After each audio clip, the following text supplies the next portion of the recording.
Listen up, Gotham. Testing, 1, 2, 3. Hiya, Buttons. It's me, Harley Quinn. This is Batman. This is Robin. Tune into the Bat Fanatic podcast. The Bat Fan Addict Podcast. The Bat Fanatic Podcast. The Bat Fanatic Podcast with Sammy Warmhands. With Sammy Warmhands. The Bat Fan Addict Podcast. Bat Fan Addict Podcast. Although, Sam, you might think about changing the name.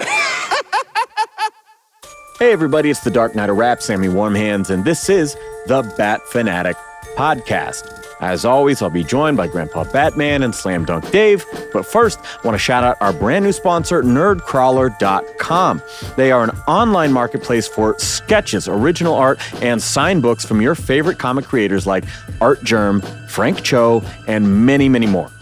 You can sign up for a free account and get a $10 discount using our code BATFAN on your first order of $100 or more. That's good through the end of this year, 2025. Now, today we are back into our origin story of the many, many faces in the Rogues Gallery. That's right, it's One Bad Day. This issue being our favorite, Mr. Freeze. I will try my best to put on a good show, but I am struggling right now. All right, well, I just got off the couch from a fucking nap, so I'm half asleep too, but I will summon the energy because it's a book that we're excited about, right? Yeah. All right. I'm pumped about it. Good. I posted that I was doing my homework today, and Matteo Scalera reposted it. We're doing Batman One Bad Day, Mr. Freeze. I believe this is book 4 in the series now. 2022? I didn't write it down this time. But this is written by Gary Duggan, art by Matteo Scalera, colored by Dave Stewart, and lettered by Darren Bennett. And we talked about Matteo a long time ago. The Harley Quinn White Knight episode with the original guys, and Dave Stewart also did some of the White Knight stuff. So we've talked about these guys a little bit before. I'm not sure if I've read Gary's work before, but I was very impressed. Just my first take on this one. I know that the One Bad Days have been up and down so far. The thing that you notice immediately, I mean, you mentioned how Matteo worked in the Murphyverse. There's a reason why. Even in this title right here, I noticed, I was like, oh yeah, he definitely fits in that style that I love so much, where it's comic-y, yet it's also got a lot of elements of detail, but it's still comic-y enough that it looks like a comic book instead of just, super hyper detailed on everything. Yeah, I think that, in fact, this one might be even more like Murphy than some of the White Knight stuff, because a lot of that I felt like he kept pretty simple, and this one has quite a bit of facial rendering and extra detail. And maybe it's just because, if that one's centered around female characters, you're not going to do all the heavy lines on a face and stuff. But yeah, I was really, really happy with the vibe of this. Yeah, well, he uses a lot of negative space in this, especially to feature the darkness, obviously, but also to highlight some of the brightness. Mm-hmm. On page 1, it's kind of like a little foreshadow where you see Victor putting a glass bulb over a butterfly. And it's just like his dome. It looks great. Dave, I know you have a special connection to this one. So I went over to AwesomeCon earlier this year. I think that was the first weekend in March, which was a mission on its own because I had to buy a new car and then drive the new car to Washington. Oh, right. We talked about that. Yeah. Yeah, that was fun. But Matteo was there, and he had a book of prelims and stuff. And I actually own, I think it was page 13, 14. On this page in particular, what caught my attention was I'm a fan of Nora. And when you look at this page, I was like, wow, I get Nora on one side, and then I get Alfred and Matches Malone and Victor. And I'm like, for $150, I know it's a prelim. And for some people, that's like, not worth it? No, 100% worth it. No, it's rad. And like, if anybody doesn't know what a prelim is, it's basically just an initial quick layout, like very rough sketch of what the page is going to be. So the artist has something to go on when, you start actually drawing up the pencils. It's kind of like a storyboard in a movie. I mean, it's very Yes. rough. Yeah. It allows them to say, okay, does this tell the story on the page that I've got this idea in my head, or just, it's even looser than pencils. Yeah, it's Yeah. like a quick sketch or something. Like, Yeah. It's kind of like blocking in a film. It's like, okay, the camera's going to be here, the actor's going to be here, whatever. And then you can communicate with your writer of like, okay, so this is what I'm going to do to plot out the scene. And you're not going to have to redo a shit ton of work if they want you to, oh, well, can we incorporate this kind of an angle, or can we do this type of thing? You know, you wouldn't want to draw up all your pencils for the entire page on an 11 by 17 and be Yeah. like, hey, what do you think? And you're like, well, could we change a couple things? Because that's a lot of work.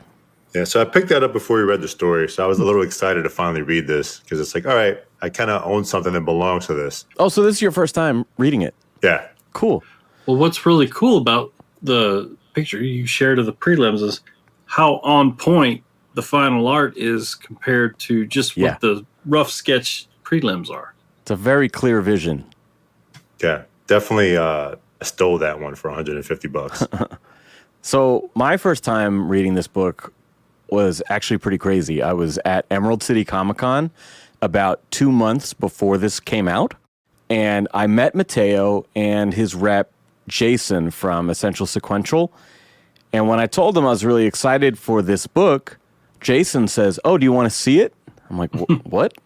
He pulls out 2 portfolios, you know, the 11 by 17 full page portfolios, and I got to read the whole book on the unlettered inks of the entire thing. And, you know, I skimmed because I didn't want to just stand there forever while they're waiting for me, but they let me look at the entire thing, and it was fucking incredible. So I had a pretty good idea of what was going to happen in the story before reading it, but it was just so worth it to be able to see those pages and hold them in my hands. Well, fuck you. I thought that was cool. Sorry, I had my thing on mute. Yeah, you pretty much had like, God knows, like 100K worth of art. Oh, yeah. And you're like, I'm going to read this like a book right now. Dude, it was nuts. That's pretty sweet. So first of all, I want to say that the A cover for this book is phenomenal. Mr. Freeze holding up a snow globe of Batman and Robin, and we see his hands holding it and the reflection of his face in the glass, but the dome on the glass perfectly matches the dome on his head. Like, the composition of this cover, I feel like, really lets you know you're in for something unique and something really special. He looks almost skeletal. Yeah, pretty withered and old. That stress could do it to you, man. The story opens with Nora Freeze getting home from a party. Victor's already inside working in his home office. She tells Victor that he missed quite a party, to which he asks if he should invite her friends inside. They dropped her off out front. Nora reminds him that they used to be our friends. Victor notices her cough and asks if she's seen a doctor. She dismisses it, saying it's just a scratchy throat. Before heading upstairs, Nora says that she's afraid someday they'll look back at this time and think, these were the best days of our lives. Not everyone's golden years are guaranteed to be in the sun. Already knowing their tragic backstory, this setup really resonates with me. Yeah, and one thing that I like is how the color palette, who did the colors? Dave Stewart? Yeah. He really shows Nora as a bright spot in contrast to Victor. I mean, her hair's blonde, her blouse is, a bright, I don't know what that color is. I'm going to just Kind of say an orange.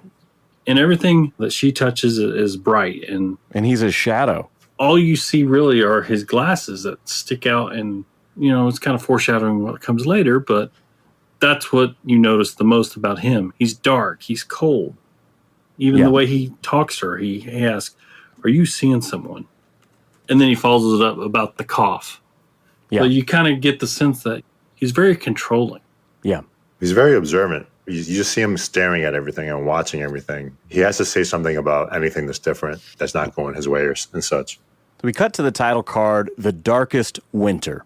Here we get some Batman and Robin action right away. Christmas carolers are walking down a snowy residential street when a man named Meek attacks with a knife. Robin disarms him with a batarang and they take him down in seconds. After stringing him up from the gates at Arkham, one officer asking, "All right, whose turn is it to get the ladder?" Robin asks if Batman used those carolers for bait. We actually heard the carolers mention there was an anonymous donor, which clearly supports this theory. But Batman says they were never in any real danger. Meek, he says, is predictable and irredeemable. At the cave, Alfred is decorating a Christmas tree with batarangs. He gives Robin the tree topper, and it's Starro, or one of his smaller alien probes. Batman admonishes them both for using preserved alien specimens for decoration, and Alfred quips that he'll return Starro to the vault on January 1st and not a moment sooner. Okay, who else wants a Christmas tree like this? It's pretty cool. Yeah. Is this a Christmas story? I mean, this is loosely, I guess, but it's very loose. It's more so like the beginning and end, but it's not like Die Hard, the entire thing takes place on Christmas Eve and you're like constantly aware of it. Ho, ho, ho, you know. This tree makes me want to buy a 3D printer. Yeah, there you go. Make your own batarangs. You could 3D print this entire tree. That's a great It's so idea. cool. That, and I have a question. It is winter, right? Does Batman have a different suit for the winter? Because I'm like, dude, you over here like jumping through roofs and stuff. Like, doesn't it get slippery? Dude, I was just reading, Batman was like, it's kind of hard to fit long johns under the bat suit or something like that. Was that in this or am I tripping? I read a couple different things this weekend. You bring up a good point because it'd be hard for him to have that bat suit and the cape and all that if he were like from Miami, right? Could you imagine a Batman based in Miami? He'd be like, in some shorts and a tank top. I saw a cosplayer today, I think he goes by Superman Fit, and he posted a video of taking off the Wolverine suit, and he's got like Under Armour on below it, but it's just drenched because, those guys just sweating nonstop in those fucking things, Yeah, so it was Jared and Superman Fit. I saw that one. That was pretty funny. So maybe wintertime's the only time that it's comfortable. I don't know. He definitely has a different suit in the summertime, dude, because those summer nights. Got to in get Gotham. the Joel Jones armpit vents. Yeah. Now, Robin asks, if these criminals are truly irredeemable, then what's the point of Arkham? What's the point of this entire crusade? Bruce changes into the Matches Malone disguise and says, but there's one person who might be capable of change, Victor Fries. As Batman narrates, we get a quick recap of the Mr. Freeze origin story, which is an interesting choice given the nature of these books kind of being origin stories. Like, they're going to show it, but they're not going to spend too much time on it. And the reason for it is that Batman says Mr. Freeze wasn't born of cruelty, but of heartbreak. So they're just kind of reminding you real quick the circumstances. Alfred helps him get into character, complete with counterfeit cash and booze for aftershave. My page. Gary writes Bruce and Alfred is absolutely perfect to me. I love their dynamic. It's a very animated series. It definitely had that feel. Yeah. And I love the reason that Alfred gave him for wearing a scarf. Not that it was cold outside, even though that was his ultimate, design, but it was just like, Matches would probably steal this off of Englishmen with impeccable taste, Right. as expected, As Matches, he buys a round of beers for an entire bar. As they talk shop about potential jobs, one guy says he wants a piece of this heist in exchange for information about Mr. Freeze. Well, he's dropping hints about what load and cargo he's pinched and trying to see who takes the bait.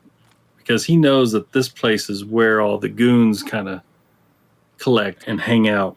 And it's very cool how this guy comes up behind him and is like, hey, if you want to talk to Freeze, I know where he's at. Hit me but up. you got to cut me in. Yeah, exactly. We see that Freeze is working with a young woman named Frostbite. I don't love this name. Is this a character that's from anything? Have you seen her before? I can't remember her. Yeah, I don't remember her either. But they're robbing an armored car. And one cop is relieved when Batman shows up, while the other one says he's just as bad. Did you know he dropped a guy in a vat of chemicals? Well, I like the framing and composition of that particular panel because it's kind of a callback to DKR. Yeah. you're in for a show tonight, son. Yeah. So shout out to Mateo. Nice drop.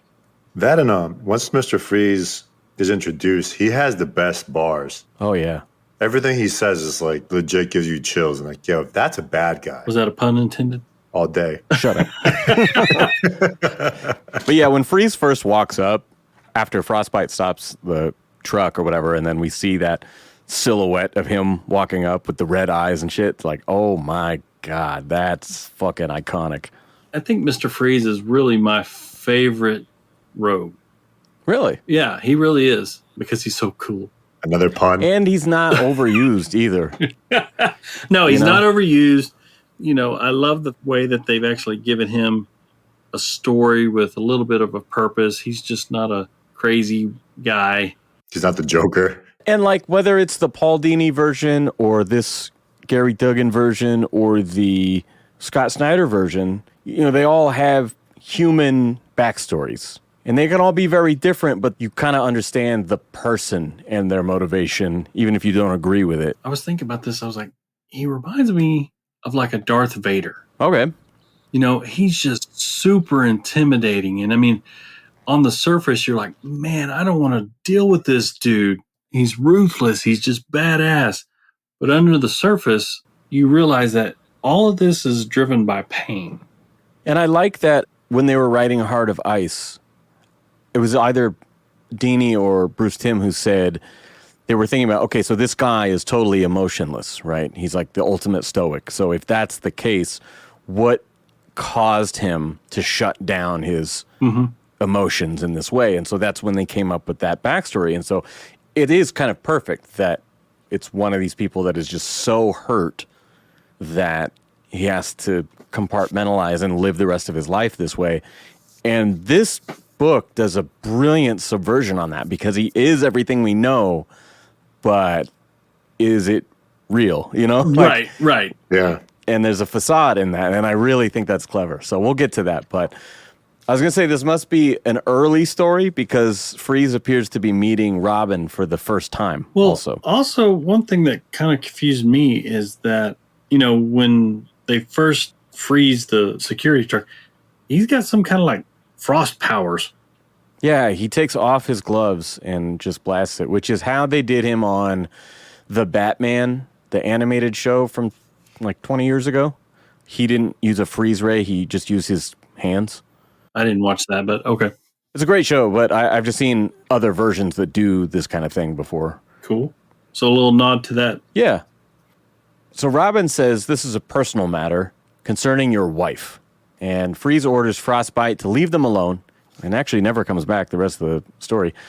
Good riddance. Batman escorts Mr. Freeze to the Batmobile, and I fucking love this shot. To me, it kind of invokes the Harley Quinn and Batman animated show where they're all crammed in the Batmobile, but I love this because it's like a bench seat in the front. Well, just You got Batman, Mr. Freeze, and Robin in the middle. just the fact that Batman's like, my car's just down the block, you know, Yeah. that cracked me up.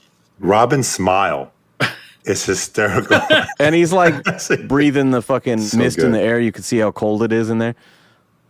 Batman pulls up to a laboratory saying that they use confiscated drug money to buy him unlimited access to this lab. A LexCorp lab. Yes. His old research has been digitized for easy access as well as any new publications since his accident.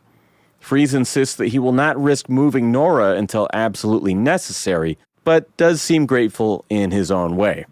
He asks Batman, what do you get out of this? And Robin says he doesn't get anything out of this. Batman's like, well, I don't get to beat the shit out of you this time.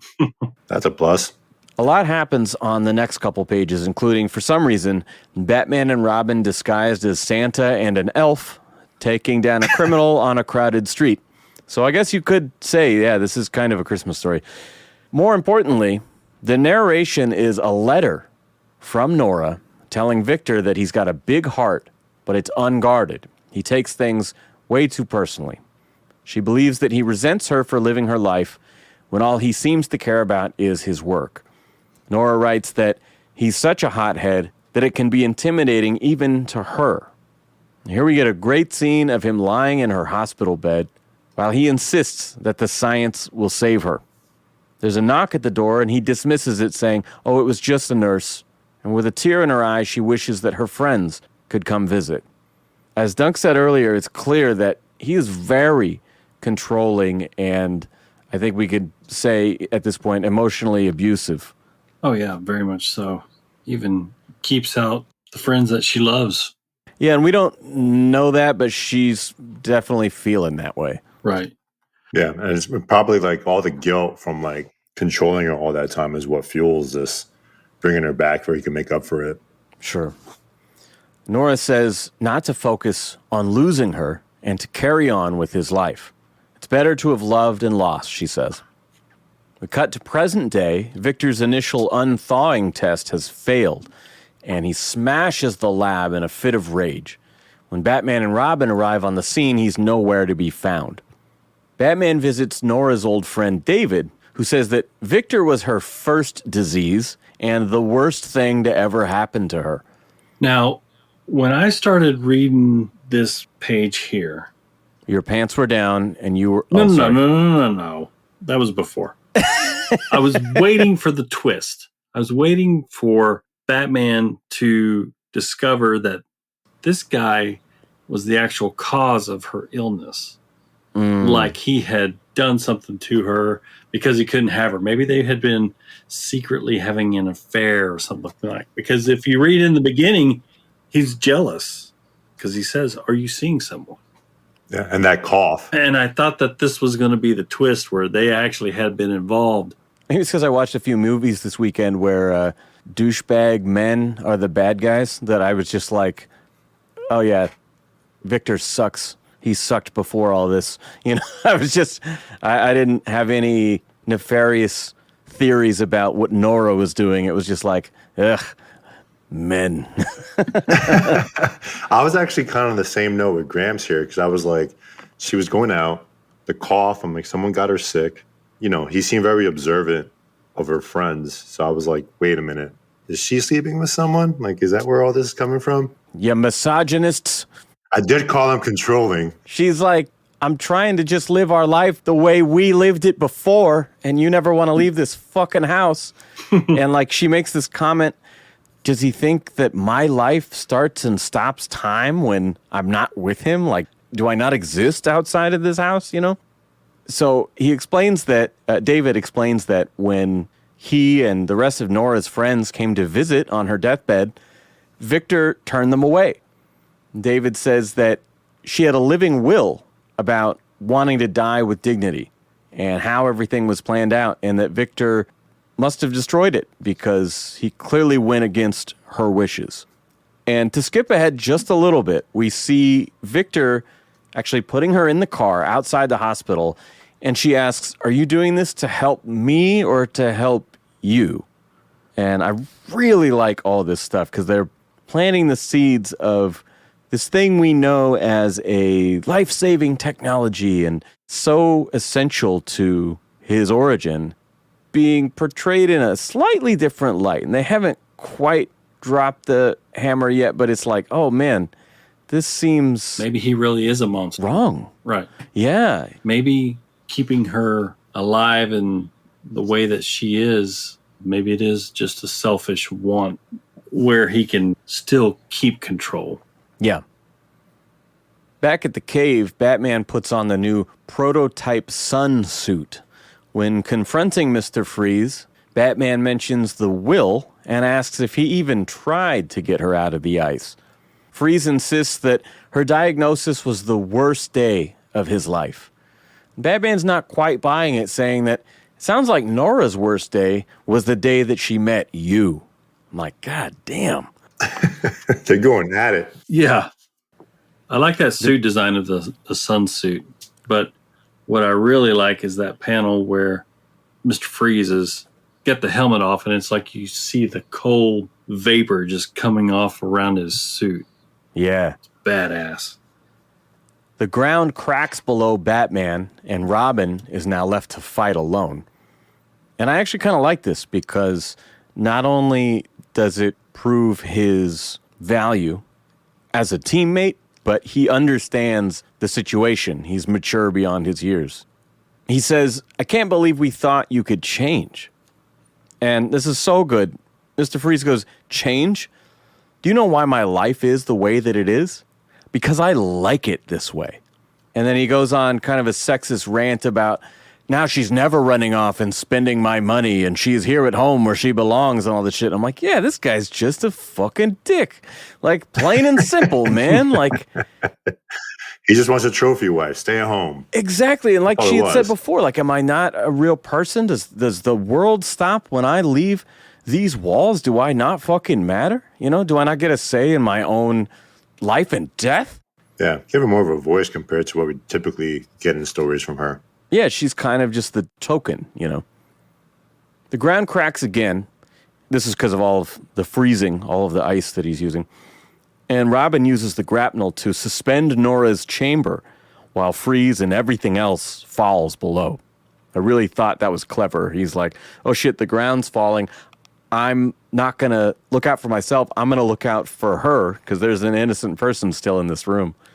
Yeah, those action scenes are pretty damn legit. Dude, they're so exciting. They do an awesome way of portraying the motion, the energy, Yeah. even the dust that settles up as the elements crash below him. Batman takes down Freeze one last time now that they're both below on the same level, and we get some brilliant dialogue. What would she want, Victor? And he lashes out, I don't care what she wants. So this whole thing is a facade. He's doing all these things, justifying them. Oh, my wife, I'm doing all this for my wife. And so once he kind of figures this out, he's just pushing his fucking buttons, going real personal and trying to get under his skin. And then at the very end, he's like, I don't care what she wanted. Who gives a shit?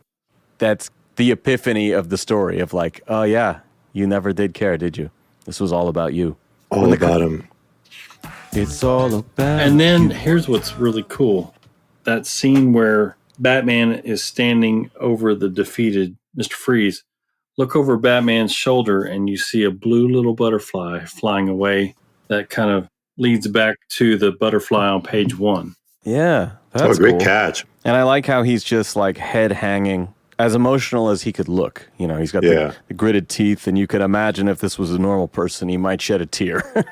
Yeah, he's officially defeated. He's like, oh man, all right, you got me. When the cops arrive, Victor whispers something to Robin, like the end of Lost in Translation. It's just kind of scribbled. We don't see what it says. Nora is relocated to Wayne Enterprises, and Robin asks, did you rent LexCorp because Victor was going to destroy it? And he's like, well, I didn't know that, but yeah, pretty good odds. Robin's learning a lot that Batman kind of sets things up with a purpose, you know? He's a chess player. Yeah, The Carolers, the LexCorp. he's also controlling. Right. Yeah. Right, but he's got a very good understanding. I think we talked about this on an earlier episode about how Gramps was saying Batman handles each of his villains uniquely. Yeah, Like, I'm going to have a good idea of how this person would react here, and I'm going to try to anticipate that. I think this story is full of those type of examples. Is it just me, or does it look kind of like Nora has a little bit of a grin? When the cops come there, Just that last panel where they've put her into this one. Yeah. Yeah, that's like she's smiling. Yeah, yeah, she definitely looks peaceful there. it's like finally. At the cave, Robin sends a link to Lucius Fox with all of Victor's research, and I'm not 100% sure why they wouldn't already have access to this, since he's been away for all this time and presumably incarcerated at some point and a supervillain. But he excitedly explains this to Alfred, who gently dismisses it in favor of celebrating Christmas Eve together by the fireplace. And we even get a little shot of Ace, the bat dog. Hell yeah. Kind of reminds me of that Christmas episode of Batman the Animated Series where it's like, oh, you've never seen It's a Wonderful Life? And Bruce is like, couldn't get past the title, you know. And at the end, they do have that little epilogue where they're hanging out, cozy, watching the movie. At Blackgate, Mr. Freeze listens on a handheld radio as his open source technology is now used to preserve vaccines and medicine for global distribution. It's snowing in the yard, and he lies down to make a snow angel. This is the only time we've seen him happy in the entire book, and maybe ever. I'm not entirely sold on this about face happy ending here, but every other page and panel is so good that I'm not sure it really takes anything away from it for me. How did you guys feel about ending on a happy Mr. Freeze? Like, oh, at least my work went to some use. Well, I think he realized during the battle, and I really hate when people talk during fights because that's not really how things go down. I usually do too, but the writing here was so fucking good, you know? Hearing from Robin and then Batman at the end really, I think this is the one thing about Mr. Freeze. Yes, he's a cold-hearted guy, but once you break that rigid exterior, he really can make decisions based on a human nature, kind of like Darth Vader. There's still some warmth in him, and they get to that, especially when Robin says, that's not what your big brain should be used for. He uses Nora's words against Freeze, and he's like, it's kind of like a callback to BVS where he's like, why did you say that name? Yeah. Yeah. I got the gist that, Robin had done all the research, or maybe it just could have been a coincidence. But I kind of wish we had seen that, like the letter being shown to us through narration was like something that they had in their possession or something. Yeah. And when he says that to him, boy, it really gets to him. And finally, they broke him down physically and emotionally. And that's where I think, when he whispers to Robin the secret about his research and stuff like that, it's his way of saying, okay, you know what, Nora, I did you wrong. If I can do some good, I'd finally use my big brain to help the world somehow.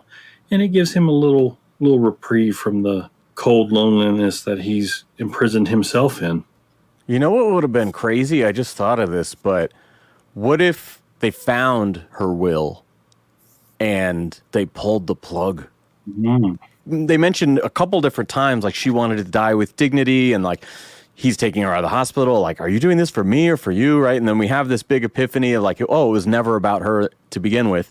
What if that was found somewhere? It was in his safe, in his office, or it was, in some secret place, and they found that will and it still existed. And it was like, I want to go out on my own terms. What if they found that and they pulled the plug? Batman pulled the plug? Just in general. The doctors, whatever, who, like if he's incarcerated, I don't know if he's power of attorney or what, how that would work. But I'm saying there's a way you could sell that of like, if you have the legal document, this was her last will and testament. Yeah. That could have been really powerful. Yeah, too, that'd be. If she gets to have the graceful ending that she wanted and not continue to be this ornament in the laboratory. But we know that can't be, because this is the origin story. And that he gets her back because he always has her. He's always controlling her. Well, and I wonder about these because how much are they tied to continuity? I know they're not Black Label, but they are reinventing some shit. With the Riddler, it was like, whoa, he's fucking really violent here. He's killing all the mob bosses. He's killing strangers on the street, all these people. Yeah. And this one, again, you're changing Mr. Freeze's motive to be a facade. The whole thing was bullshit. And so... And not so much bullshit of like a big lie. It's like a lie he told himself, It's like something he wasn't able to understand. But if they're changing these things a little bit, then that does give him a little leeway to be like, well, anything could happen in this version. Yeah, this would have been Mr. Freeze one fucked up day. Yeah. Well, once again, I'm advocating to kill an important character because I think it serves the story. But I wanted to ask you guys, as always, pros. Who's going to go first? Okay, I'll lead. Every fucking panel to me is masterful. As much as I love the artwork and saying that, the writing is just excellent. This is a perfect team. The fact that it's such a fresh take on a familiar story, like his whole hopeless romantic shtick being some like self-delusion shit, like is just so inspired to me. The artwork already sets the bar up here. Yeah. And to me, what they did with the writing is even fucking higher. Like, it's great. There wasn't anything that didn't belong. Yeah, it's efficient. It wasn't too wordy. Look how quickly we're fucking done. Yeah. Every panel, served its purpose. The Batmobile was sick. Yeah. Winter, Christmas Story, Alfred, Matches Malone, Mr. Freeze, Nora, Dude. a butterfly. It was like Ace. there was like so much random stuff that just fit in perfectly, and So I was much like, detail. wow, yeah. And it was like all the little things, and it wasn't too much. And for me, I just love the one-liners that Mr. Freeze has always hit. It just reminds me of Heart of Ice, revenge is this best served cold. Yeah. Like, are you kidding me? That's your introduction, and like everything. Even when he told Robin, Nora was a fan of nature. Maybe I'll add another bird to her collection. It was Right. like, what? Like, dude. It was like Some classic it was, supervillain shit. Yeah, it was a fun read. It was easy. It wasn't too wordy. I wasn't bored. It was an easy page turner, and you actually had time to read and enjoy the art and the action that's going on. And I think, talking about all these little world building details, we have a very humanized villain, but also Batman is not the lone detective night stalker in this story. He is very much bonded with Alfred and Robin. And so we're seeing the humanity on both sides here. It's not like a catch a serial killer kind of Batman story. It's not a punch the Joker until he's almost dead kind of story, It's Like, just me against the world. It's not super edgy, but it also feels like there's real stakes. What they're doing really matters, but it's personal to both of them. And I like that. And we got Ace. Yes. Little cameo. Yeah. Gramps, what did you like the most here? Just echoing a lot of what you guys said. It's definitely the butterfly. Well, who doesn't like butterflies? I This mean, reminds me of The Simpsons. I'll be a butterfly. How come? Because nobody ever suspects the butterfly. this Christmas tree, I mean, geez, dude, it's worth the book alone. But yeah, Mateo's art is just really, really cool. Like I said before, I really like this style of art where it's detailed, but yet it still feels like a comic. I'm not looking at photographs, and it's very expressive. I mean, I love the way he drew the Batcave, how they come in through the hole and you can see the depth and size of the Batcave, and the scenes where, they're fighting, you feel the energy, you can see the motion. Mr. Freeze looks amazing. It's very intimidating. Like I said, he's probably my favorite Gotham rogue, so I was real excited to finally get to cover this story. I like the fact that Mateo's version of Batman is a big old thick Batman. Right. He's a brute. What's interesting is this version of Robin. He's kind of a mix of a lot of the Robins. Yeah, I think he's Dick Grayson, but he's also very young. Alfred said it was Richard.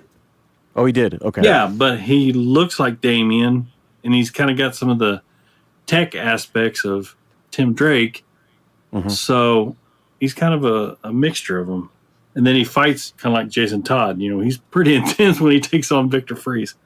And it's also cool because, there's not a bunch of disposable goons or any of the, extra bullshit, And when have you ever seen Victor Freeze ride in the Batmobile? I mean, I know. That fucking panel alone. I want that framed. So funny. I want a commission of that. and like we said, the story writing, it's very efficient. It's a linear story, but the flashbacks are done, with a true purpose, and it doesn't linger too long in the past before we're back in the current action, but they serve a purpose. Yeah, I found myself having to, okay, I just read 6 pages and I'm having a blast. I don't want to put it down to take a note. And you said something earlier that was very on point. I mean, these two, Because I'm the greatest. well, I would definitely read more with Dugan and Scalera as a team. Yeah. They do a great job. I have no cons whatsoever. Frostbite. Frostbite. There you go. Yes, in unison. But in a way, she kind of served their purpose. It was like, hey, I'm going to be on 6 panels. Bye. You didn't need That's her. it. Yeah, he could have stopped that truck himself, and then he just told her to fuck off, and she never came back. So, yeah. Mr. Freeze needs a Robin too, guys. And it comes in the name of Frostbite. But still, The whole thing, he's supposed to be a loner. Even in his own home when he's married, he's a loner. So they don't need that other person. that is true. I'm supporting your con, man. Come on. Well, I was wondering, I'll call it a loose end. when they set up the laboratory for Mr. Freeze so he can do his work. Then they get on the street as Santa Claus and an elf and take on the biker gangs.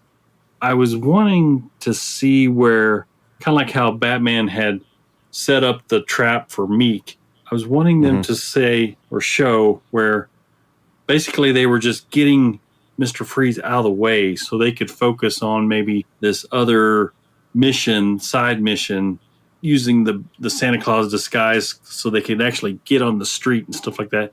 And then they're going back to I don't think Mr. they were giving him busy work or something, because in the beginning, it's like, oh, these criminals are irredeemable. Oh, they're irredeemable. He's like, well, there might be one. Well, there's a part where Batman says this was a good idea to Robin. Yeah, I think it's sincere that they wanted to give him a chance to find his humanity again. And the only thing about this little action scene, Santa Claus, is like the guys they're taking down have nothing to do with anything. That's what I'm saying, is that we could have gave those 2 pages there just a little bit more context. I think they could have done without that sequence because it's during Nora's letter, Yeah. that we're reading about this story that's so essential to the plot. So I think they could have just ignored where Batman and Robin went for that night and kept us in the letter. Well, it did kind of serve a little bit of a purpose because as Batman takes down the gang, he's like, it's okay, everybody. They were on the really naughty list. I mean, they kind of inject a little bit of lighthearted humor. And it also keeps up the pace with extra action. But I do remember looking at that page going, and why is this here? Who cares? It's fun. Yeah. Then we get back to Big Bad Mr. Freeze. I love that scene where he's walking out of the explosion at LexCorp and he's full on Mr. Freeze. He's like, you know what? Yes. I'm not messing around with this. We're back to being Darth Vader. Are you guys fine with the happy ending? You like that?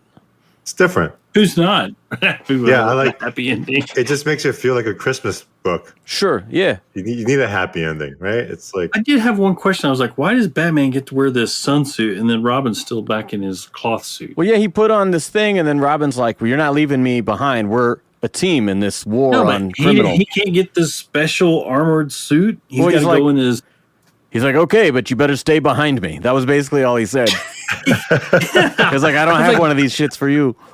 Yeah, I mean, can't he get some extra protection too? I mean, I imagine No. he would make one What a jerk. after they test this thing out. But Alfred was like, but we haven't used the sunsuit. He's like, well, we're about to. Yeah. I could imagine the headcanon being, well, we tried it. It worked. Let's make some more of these fuckers. Robin almost died. It's true. Yeah. Child endangerment, the real moral of the story. The true villain is Batman, once again. Once again, as Every always. single time, man. Back to White Knight. He's always like, fuck them kids.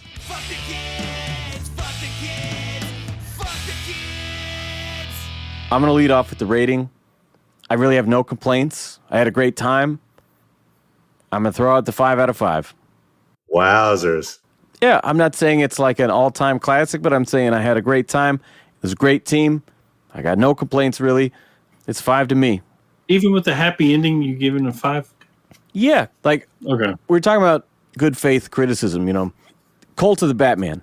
Mm-hmm. He DM'd me this morning and was like, oh, hey, I saw you post about these movies. If you like those, try watching this other movie. I'm like, all right, cool. And it was kind of a drag. And he's like, oh, man, I'm sorry you didn't like it. And I'm like, well, it's not that I didn't like it. I think there's a version of that story that would be great. I think if we focused on this secondary character and it was told from their perspective, then it would give some more intrigue about these other things that go on, blah, blah, blah. And I was just like kind of reframing. I think there is a very good story in here. I just don't necessarily love how it rolled out. He's like, oh, that's actually a really cool idea. I didn't think about it that way. And like Dunk said, it's like, well, it's kind of a Christmas story too. So, you're going to have that war on crime ending. You're going to have that nice little epilogue by the fire. Doesn't bother me. Fair. Very fair. Dunk. Oh, boy. Yeah, I'll second that. I had no complaints. I joked about Frostbite. Right. I had Batman animated series feels the entire way. I know. Gramps, I might have to jump on the wagon for Mr. Freeze being my favorite rogue. Nice. There's something about him. I don't know what it is. You kind of like try to sympathize with him. Like you want him to change. The story reflected everything that I felt for Freeze. You know what? Let's tie this back because we talked about the Two-Face One Bad Day. Batman has this blind spot because when he looks at him, he sees Harvey. And when other people look at him, they see Two-Face. So I'm hearing you talk about Mr. Freeze and like you empathize with him and you want him to turn around. Turn around. Yeah, exactly. It just reminded me of that parallel in the stories as well of like you see that little bit of good and you just want to believe that he's not too far gone. And that's why I fucking love the writing in this where he was like, it was never about that. I didn't give a fuck about her. You know? I generally feel that Batman really wants to help the people that he fights against the most. Yeah. And I think that's inherent because he's the son of a doctor. Mm-hmm. And he is his father's son. He wants to rehabilitate Victor Freeze just like he wants to rehabilitate Harvey Dent. Joker somewhat, even though there are certain times and stories where it's like, no, I mean, we've crossed that line. I can't help you anymore. But I've even tried. the first scene of the Killing Joke is like, look, how many times are we going to do this, man? Level with me. You know? Right. It's like, I've tried. And it gets to a point where I know that the only way to help you is maybe to end you. What you're talking about, though, okay, he's Thomas's son. He's a philanthropist, doctor, whose whole purpose in life is to help people. That is very important to the new Tom Taylor Detective Comics. Mm-hmm. It very much brings that about and applies it to how Batman thinks. You know, we've seen Jeff Loeb do it in terms of like, when my father was a surgeon, he would cut out the most dangerous parts first, right? You know, and so we see him using that in The Long Halloween to take out the biggest, most dangerous criminals in his big fight scene, right? Right. But in this case, it's like that part of his dad that informs his moral compass is very much on display in the new Detective Comics. So I'm excited to see where that goes. Very cool. All right, well, anything else on this one? I feel like, as you guys were both saying, yeah, he's my favorite now. I think he's my favorite. It's like, shit, we should have invited Legends. I know that's his favorite too, right? Oh, Definitely his favorite. Yeah. Definitely is. I guess I'll give it a 4.5. Oh, wow. Wow, Cool. solid. We had a good time, guys. Really enjoyed this, huh? Yes, this is by far my favorite in this series. I think we're halfway through now. This was a strong rebound for sure. Oh, hell yeah, it was. Yeah. Yeah, I think the last two were okay. And then this one is like, oh, shit, you can do that? This was legit a breath of fresh air. We kind of needed this. Yeah. It's like everything we complained about in the past ones, we don't have that complaint here. So it's like, wow, okay. Yeah. Someone listened to us before we made this podcast and the book was written. Nah, they just understood what they needed to do. You know, Yeah. we've got this many pages to work with. We're tying back to the One Bad Day. We're tying back to the origin. What can we do that's not already been done, right? When you do Mr. Freeze, unless it's like Sub-Zero or something, it's so hard to use him in a way that doesn't rely on his origin story. So it's like, every time we see this guy is tying into Nora and all this fucking shit. So it's like, how do you do it differently? And they really nailed it. Did you know that this character, the Meek, was featured in Scott Snyder's run? Oh, no. I think it was that one called Graveyard Shift. One of the later ones. Yeah. Yeah, I think I only read those last 3 volumes once. My favorite stuff was like Court through Endgame, and then those last ones were not quite as great to me. Just like most of us. Yeah, right? You got 0 Year in the middle, and it's like, all right, fuck yeah. Then it just becomes Gotham. The stuff when it's like Gordon as Batman and Mr. Bloom and all that shit, it's like, all right, you know, I'll give it a shot. It's not bad, but yeah, the real good stuff was before that. So yeah. Oh, yeah. It wasn't bad, but it wasn't it. yeah, I mean, it's hard when you set the bar that fucking high from your first issues. Yeah. You know, you can't. Yeah, when you start off with a 5, Right. Yeah. it's Yeah. like, dude, what are you doing? Where's the I'm actually- build up? No, this was fun. It definitely makes me want to go find out and read more from Mr. Dugan. Yeah. Looks like his bibliography, the stuff he's written, It's mostly Marvel stuff, which that's fine. But So now you have to come up with a rap for every One Bad Day from now on. Fuck yourself. First of all, that's his next album. Oh, that'd be an awesome album. Just One Bad Day. I came up with the Bat Force radio intro rap a long time ago. Do you remember that? Grumps and Gramps having tons of laughs like Silent Bob Times is a legend. Teases silk screened asylum walls. Robin's at the comic shop. Toronto International. Tom's making metal. Dunk Dave's playing basketball. What? Shout out to the Bat Force. Much love from the Bat Fanatic podcast. Appreciate you guys.